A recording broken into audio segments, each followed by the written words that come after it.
All right. Charlie, Daniel, good morning or afternoon. For me, it's morning. It's 7:21 on Tuesday morning. On the 24th, we are going to roll through some chapter 7 material talking stoichiometry. Do you know what a chemist's favorite tree is? Stoichiometry. There you go. Won't be the last joke today. So let me share my screen and we'll get going. Let's see, there we are. Maybe.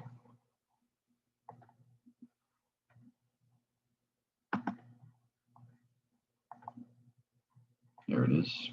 And to the PowerPoint.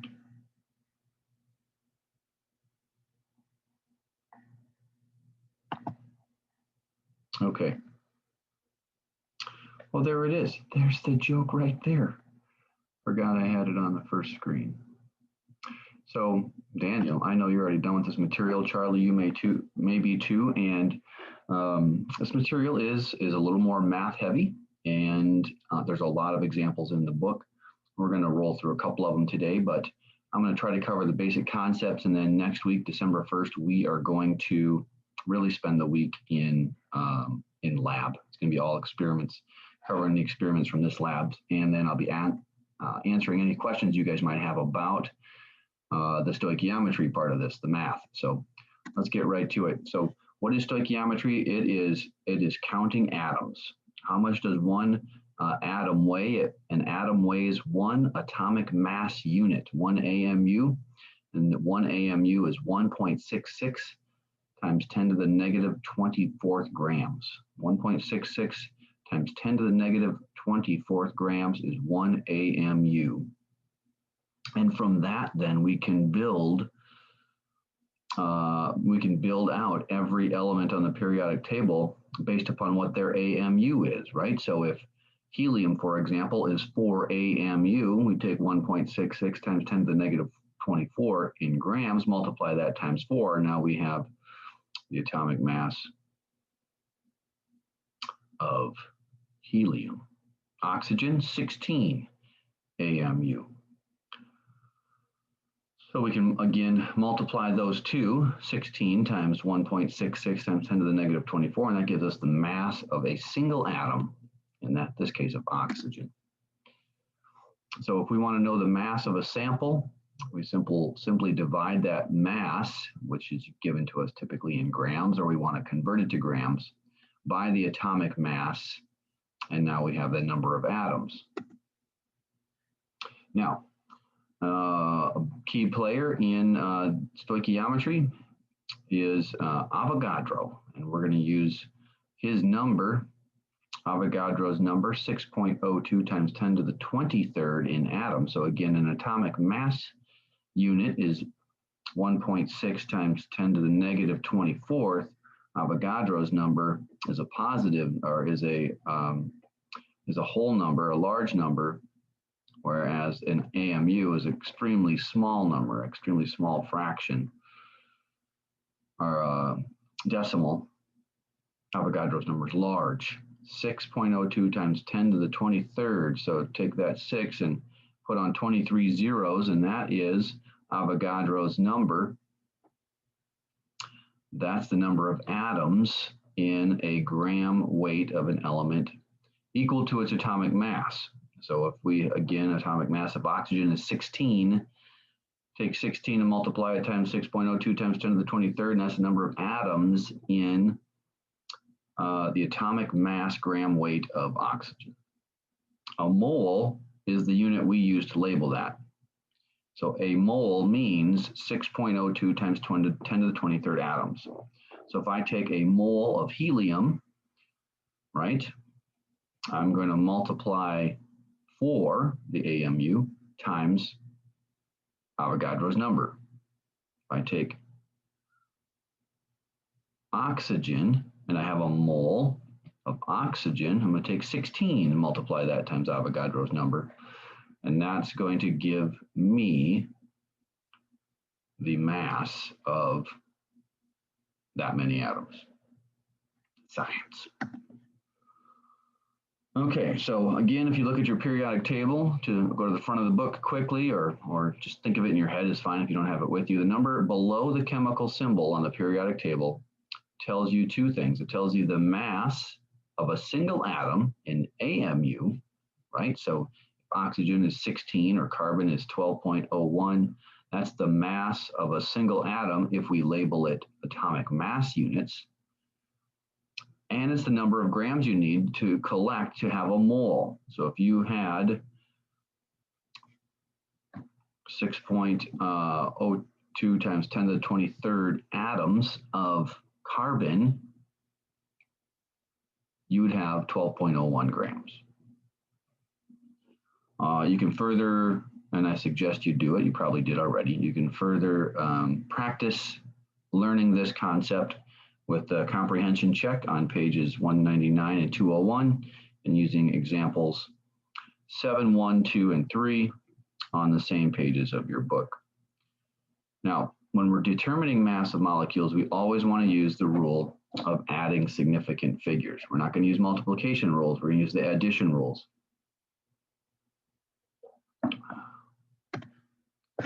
Experiment 7.1 we're going to do on December 1st. Now, let's talk about moles again. So a chemical equation gives the amount of reactants and products in moles. So if we see a balanced chemical equation like the one on the screen, N2 plus 3H2 yields 2NH3, that's a balanced equation. We have the same number of nitrogen and hydrogen atoms on both sides.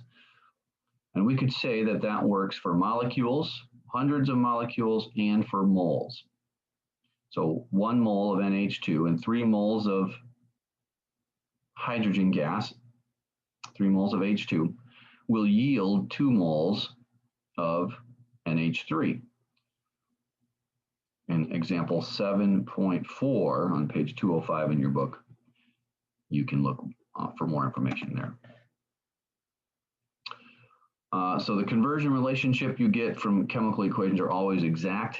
Comprehension check 206 will help with that one. And now let's talk about limiting reagents. Now limiting reagents when there's more than one reactant, so more than one chemical on the left side of the equation, one of them will likely run out first. It's typically not that balanced. So a limiting reactant limits the amount of product that can be formed from a chemical reaction. We're going to experiment with this in experiment 7.2, but let's use sandwiches as our example. So each sandwich in our scenario here is going to have 2 slices of bread, 3 pieces of lunch meat, which is pretty generous, and 1 slice of cheese.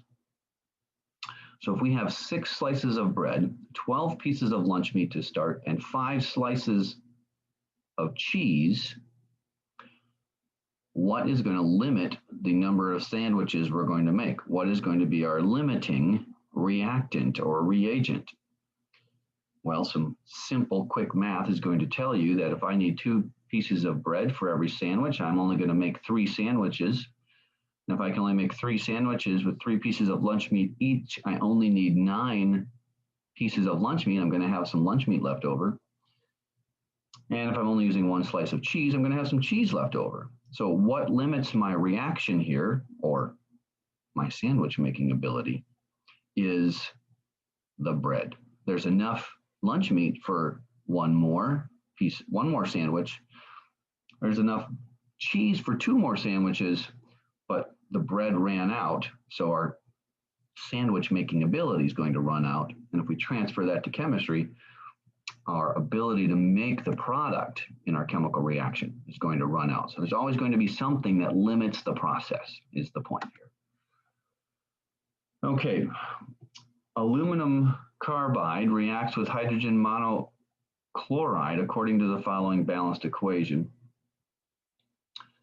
Al4C3 plus 12 hydrochloric acid HCl yields 3CH4 as methane gas and 4 aluminum chloride. If 83 moles of aluminum chloride are reacted with excess hydrochloric acid, how many moles of CH4 and HCl3 are going to be made? Well, this is a pretty simple one. If we have excess of anything, that means we're never going to run out of it in the chemical equation world anyway.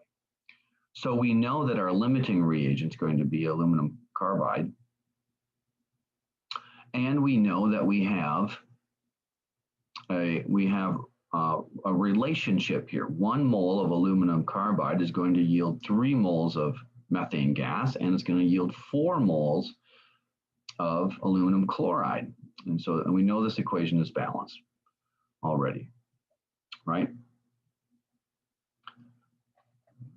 Now,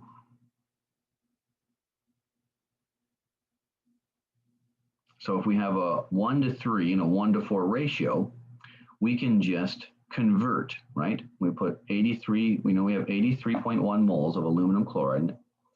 And so we just have to multiply that by 3 to get our methane gas number, and multiply 83.1 by 4 to get the aluminum chloride. And of course, those numbers, if we do the math, are 249 moles of methane and 332 moles of aluminum chloride. That was example 7.5. Example 7.6 in your textbook. Iron can be produced from iron ore according to the following equation. Iron ore plus 3 carbons yields 2 moles of 2 irons and 3 carbon monoxides. So in order to make 100 moles of iron, how many moles of iron ore will you need? How many moles of carbon will you need? And how many moles of carbon monoxide will be made? So again, it's a simple conversion. We want 100 moles of iron. And then we can just work backwards using that relationship, putting the moles of iron on the denominator side of the conversion. So we have 1 mole, it's a 1 to 2 relationship with iron oxide. And so therefore we'll need 50 moles of iron oxide. It's a 3 to 2 relationship with carbon, so we're going to need 150 moles of carbon. And it's a 3 to 2 relationship with carbon monoxide, so we're going to yield 150 moles of carbon monoxide.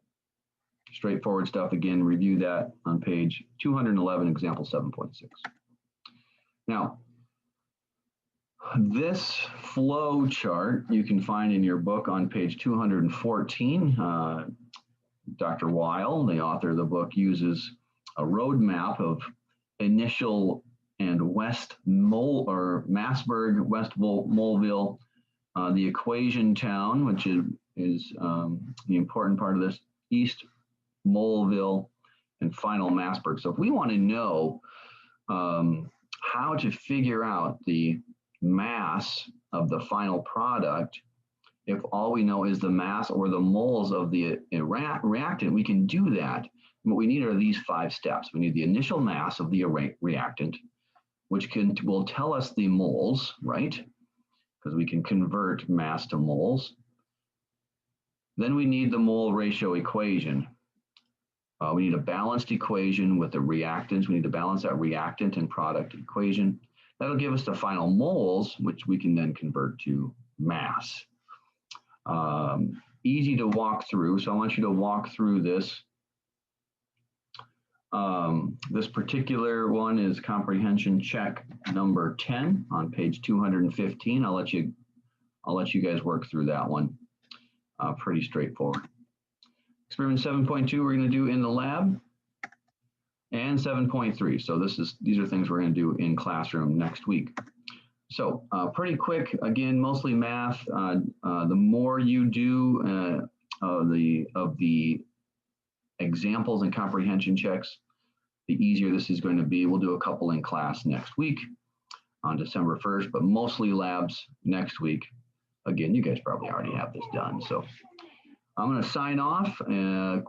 Just a quick tutorial for you guys today. We'll talk more chemistry in a week, guys. Have a happy Thanksgiving. God bless.